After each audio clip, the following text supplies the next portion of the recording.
വർഗീയത അതിവിടെ നടക്കില്ല. എന്താണ് വർഗീയത? അമ്പലത്തിന്റെ കാര്യങ്ങൾ എന്തെങ്കിലും നിങ്ങൾ പൊക്കിക്കൊണ്ടുവന്നാൽ അത് വർഗീയത.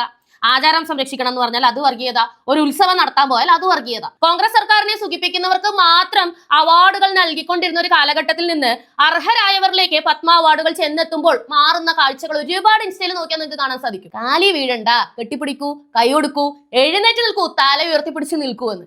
ഇത് അദ്ദേഹത്തിന്റെ സ്വഭാവത്തിന്റെ ഭാഗമാണ്. ഇത്രയും വലിയൊരു ഫെമിനിസത്തിന്റെ വാക്കുകൾ ഞാൻ വേറൊരു രാഷ്ട്രീയക്കാരനിൽ നിന്ന് കേട്ടിട്ടില്ല. BJP-യിൽ മത്സരിക്കാൻ ഇത്ര പെർസെന്റേജ് സ്ത്രീകളാവണം എന്ന നിബന്ധനയാണ് BJP വെച്ചത്. നിങ്ങൾക്ക് ചിന്തിക്കാൻ കഴിയുമോ? അവിടെ പ്രവർത്തിക്കുന്ന സ്ത്രീകൾക്ക് വരെ ജീവിക്കാൻ പറ്റാത്ത ഒരവസ്ഥയാണ് മാങ്കൂട്ടം കോഴീനെ കൊണ്ട്. എന്നാൽ വ്യക്തിത്വമുള്ള ഒരു നേതാവ് എന്താണ് പറയുന്നത് അറിയോ? കാലി വീഴരുത്, നിവർന്ന് നിൽക്ക്. ആശാനാഥിന്റെ കാലിൽ വീണ നരേന്ദ്രമോദി PR ആണെന്നാണ് നിങ്ങൾ ഇനിയും പറയുന്നതെങ്കിൽ നിങ്ങൾ അങ്ങനെ തന്നെ വിശ്വസിച്ചോളൂ. എനിക്കൊന്നും പറയാനില്ല. ഇതുപോലൊരു അംഗീകാരം അദ്ദേഹത്തിന് കിട്ടിയിട്ടില്ല. BJP-യിൽ അതുണ്ട്. അതുകൊണ്ട് തന്നെയാണ് ആളുകൾ BJP-യിലേക്ക് ഒഴുകുന്നത്. വയനാട്ടിലെ ഗോത്ര സമൂഹം വരെ ഞങ്ങൾക്ക് ഞങ്ങളുടെ താമര മതി എന്നും പറഞ്ഞു മുദ്രാവാക്യം വിളിച്ചുകൊണ്ട് പോകുന്നത് അവിടെ അവർക്കൊരിടം ഉണ്ടാകും എന്ന് ഉറപ്പുള്ളത് കൊണ്ടാണ്.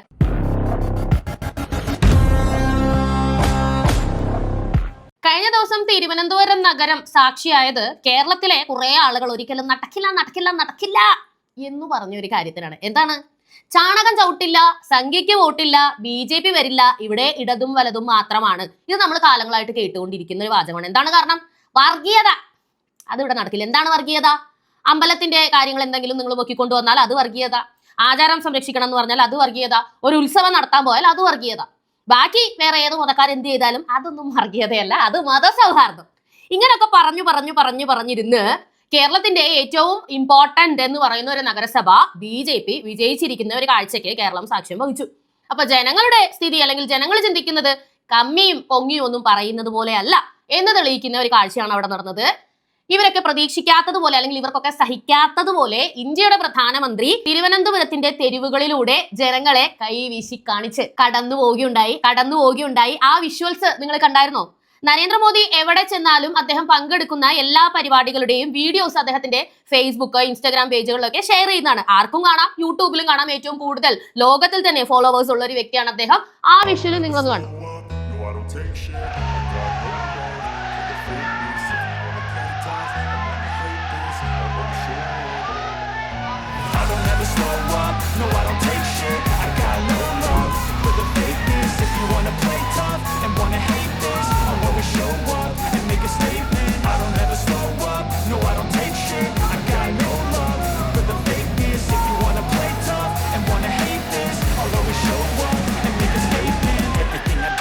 Instinctive and so passionate. Every word I move so descriptive like an adjective. I got a vendetta against people who patent it. Being negative when you should be getting after it. I got facts over tracks. This and that, speaking slow, speaking fast. I can roast, I can gas, think I'm okay at last, but I don't know if that can erase all the past and the pettiness. A reflection of the emptiness, hilarious. You think you're worth my time, you're delirious, mysterious because you are behind a fake exterior, inferior. You know I'll always be a bit superior. Get off of me, this ain't no humble brag. I want you to hear words, you can say them back. I want you to feel free from the chains at last, and to believe in what you got, it was built to last, yeah. Now that I've been put through hell, I never got anyone's help. I had to do it all myself. I don't ever slow up, no I don't take shit. I got no love for the fakeness. If you wanna play tough and wanna hate this, I'll always show up and make a statement. I don't ever slow up, no I don't take shit. I got.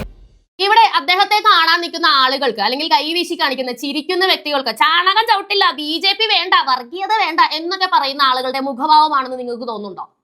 ഇല്ല. ഇതാണ് കേരളത്തിലെ ജനങ്ങൾക്ക് മോദിജിയെ കാണുമ്പോഴുള്ള ഭാവം. ഇടതും വലതും സംസാരിക്കുന്നത് അപ്പോൾ ആരെക്കുറിച്ചാണ്? ആരുടെ മനസ്ഥിതിയാണ്? ഞാൻ കണ്ടതിൽ എനിക്ക് ഏറ്റവും ഇവരോട് ഈ കമന്റ് ഇടുന്ന കുറെ കമന്റ് തൊഴിലാളികളുണ്ടല്ലോ ഫേസ്ബുക്കിലും ഇൻസ്റ്റാഗ്രാമിലും ഒക്കെ, എനിക്ക് പുച്ഛം തോന്നിപ്പോയ ഒരു സമയമുണ്ട്. അത് ഈ പ്രോഗ്രാമിന്റെ ഇടയ്ക്ക് ഒരു കുട്ടി മോദിജിയുടെ ഒരു ഫോട്ടോ വരച്ചിട്ട് അതിങ്ങനെ ഉയർത്തിപ്പിടിച്ച് അദ്ദേഹത്തെ കാണിക്കുന്ന ഒരു സിറ്റുവേഷൻ ഉണ്ടായി. അപ്പോൾ അത് അദ്ദേഹം പറഞ്ഞു, കുട്ടി നിന്റെ കൈ വേദനിക്കും, അതുകൊണ്ട് അതിങ്ങോട്ട് തന്നേക്കൂ, എന്റെ സുരക്ഷാ ഉദ്യോഗസ്ഥർക്ക് ഏൽപ്പിച്ചേക്കൂ, മോന്റെ അഡ്രസ്സ് കൂടി അയച്ചു തരൂ, ഞാൻ അതിലേക്ക് റിപ്ലൈ അയക്കാം അല്ലെങ്കിൽ മറുപടി അയക്കാം എന്നാണ് പറഞ്ഞത്. ആ വീഡിയോ ഉണ്ടായിരുന്നോ? അതും കണ്ടോളൂ. मैं देख रहा हूं एक छोटा बच्चा और कब से खड़ा है हाथ ऊपर करके।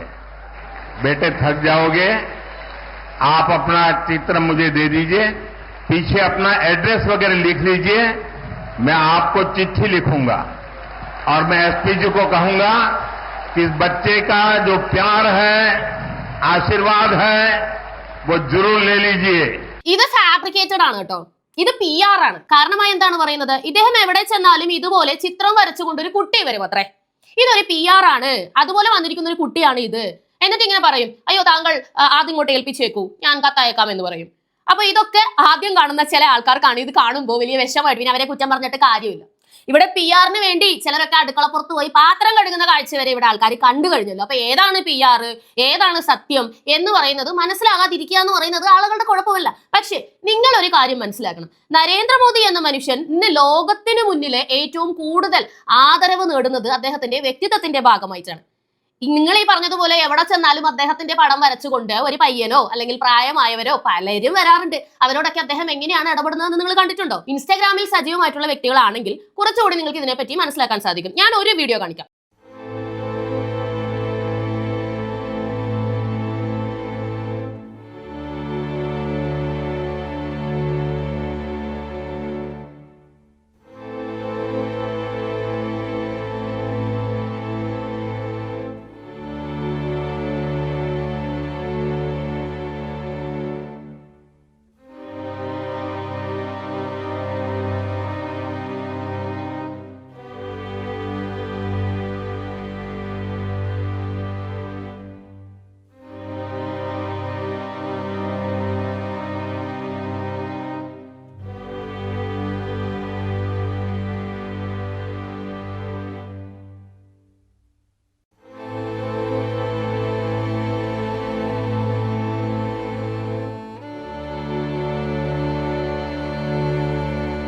ഇത് ഇന്ത്യയുടെ പല ഭാഗത്തായിട്ട് മോദിജി വന്നപ്പോഴൊക്കെ കണ്ടിട്ടുള്ള കാഴ്ചകളാണ്. ഓരോ ആൾക്കാരുടെ സ്നേഹം അവർ പ്രകടിപ്പിക്കുന്നത്.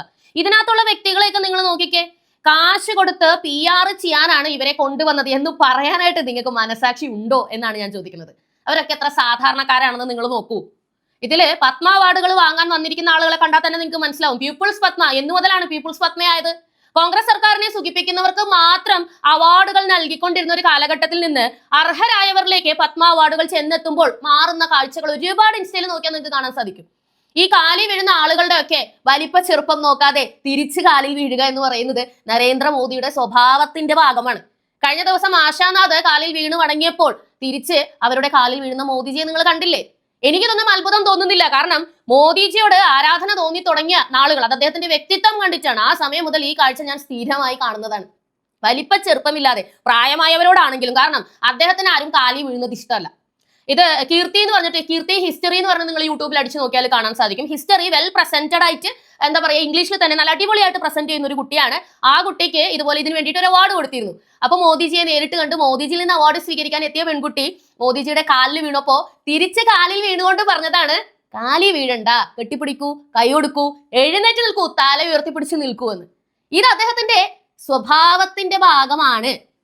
അത് ഈ PR മാത്രം കണ്ടിട്ടുള്ള ആളുകൾക്ക് മനസ്സിലാവില്ല. ഇപ്പൊ ബേബി പാത്രം കഴുകി എന്ന് പറയുമ്പോൾ ഈ കണ്ട കമ്മ്യൂണിസ്റ്റുകാർ മുഴുവൻ പറയുന്നത്, ആണുങ്ങൾ പാത്രം കഴുകുന്നത് നിങ്ങൾക്ക് ഇഷ്ടമല്ലേ, പാട്രിയാർക്കിയുടെ ഭാഗമായിട്ടല്ലേ നിങ്ങൾ സംസാരിക്കുന്നത്, കുലസ്ത്രീകൾക്ക് ഇത് പിടിക്കുന്നില്ലേ എന്നൊക്കെയാണ്. ആണുങ്ങൾ പാത്രം കഴുകുന്നതിനല്ല പറഞ്ഞത്. നിങ്ങൾ ഒരു ഷൂട്ട് ചെയ്യാൻ വേണ്ടി ഗൃഹസമ്പർക്കം എന്ന് പറഞ്ഞു പോയിട്ട് അവിടെ നിന്ന് പാത്രം കഴുകുന്നതിനെ കണ്ടുകൊണ്ടാണ് ആളുകൾ വിമർശിക്കുന്നത്. ഈ വിമർശിക്കുന്ന വ്യക്തികളൊക്കെ സ്വന്തം പാത്രം കഴുകുന്നത്. ഇപ്പൊ ഞാൻ എന്റെ ഭക്ഷണം കഴിച്ച പാത്രം കഴുകുന്നതായി എന്ന് കരുതി ഹോട്ടലിൽ ചെന്നിട്ട് എനിക്ക് പാത്രം കഴുകേണ്ട ആവശ്യമില്ല.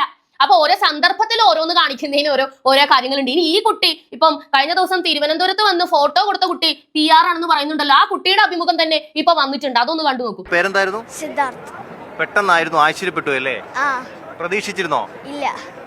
പ്രധാനമന്ത്രി കാണുമെന്ന് പ്രതീക്ഷിച്ചിരുന്നോ ആ ചിത്രം?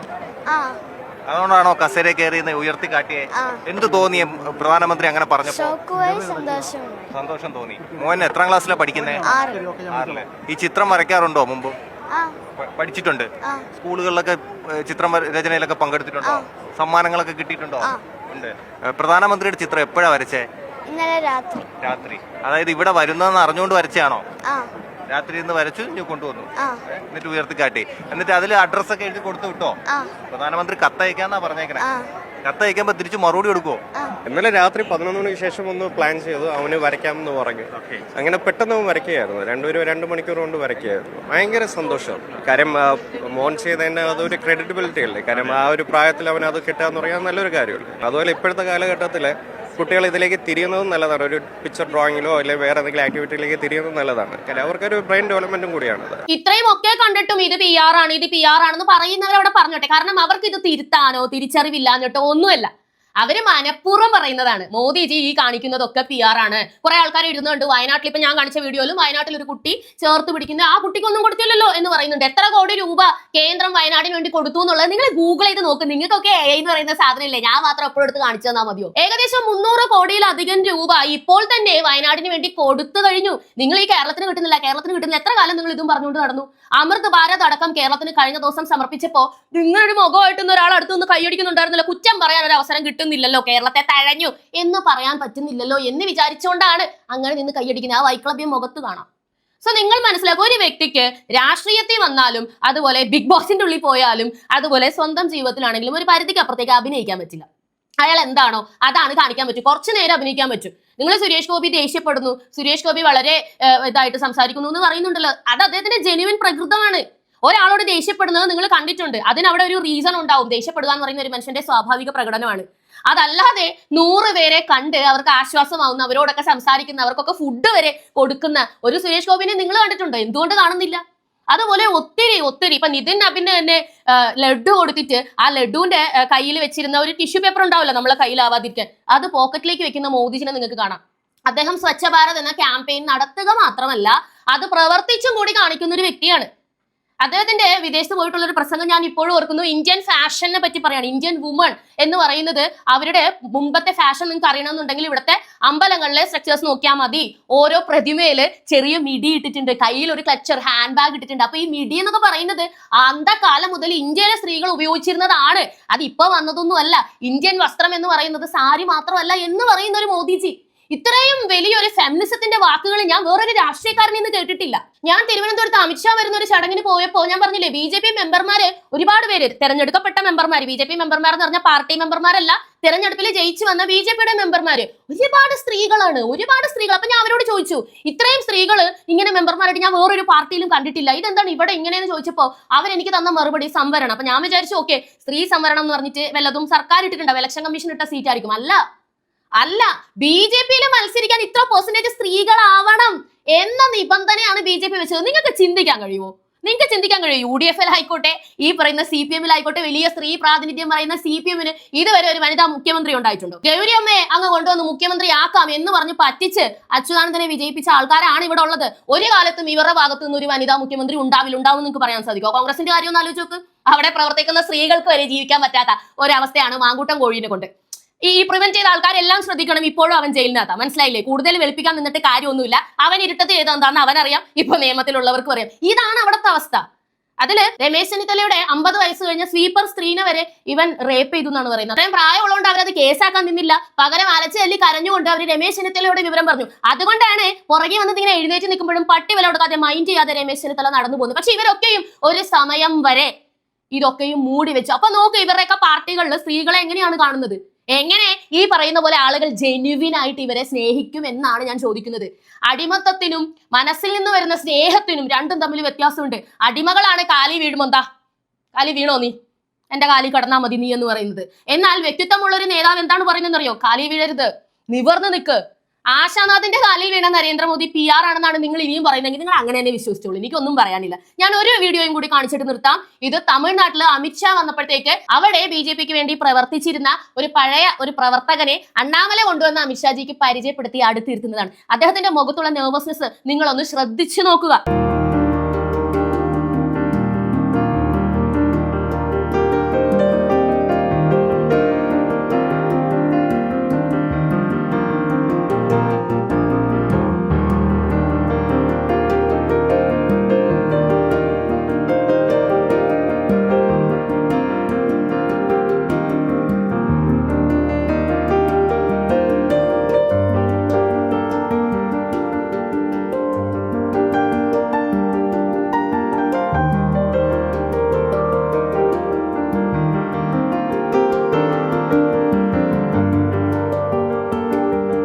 ഞാൻ പറഞ്ഞതുപോലെ അദ്ദേഹത്തിന്റെ മുഖത്തുള്ള നെർവസ്നെസ് നിങ്ങൾ കണ്ടായിരുന്നോ? ഭയം, പേടി, ആദരവ്, സങ്കടം. അദ്ദേഹം കണ്ടിട്ടില്ല തമിഴ്നാട്ടിൽ ഒരിടത്തും ഒരു രാഷ്ട്രീയ പാർട്ടിയുടെ സ്റ്റേജിലും ഇതുപോലൊരു അംഗീകാരം അദ്ദേഹത്തിന് കിട്ടിയിട്ടില്ല. BJP-യിൽ അതുണ്ട്. അതുകൊണ്ട് തന്നെയാണ് ആളുകൾ BJP-യിലേക്ക് ഒഴുകുന്നത്. വയനാട്ടിലെ ഗോത്ര സമൂഹം വരെ ഞങ്ങൾക്ക് ഞങ്ങളുടെ താമര മതി എന്നും പറഞ്ഞു മുദ്രാവാക്യം വിളിച്ചുകൊണ്ട് പോകുന്നത് അവിടെ അവർക്കൊരിടം ഉണ്ടാകും എന്ന് ഉറപ്പുള്ളത് കൊണ്ടാണ്. അതെന്തുകൊണ്ടാണ്?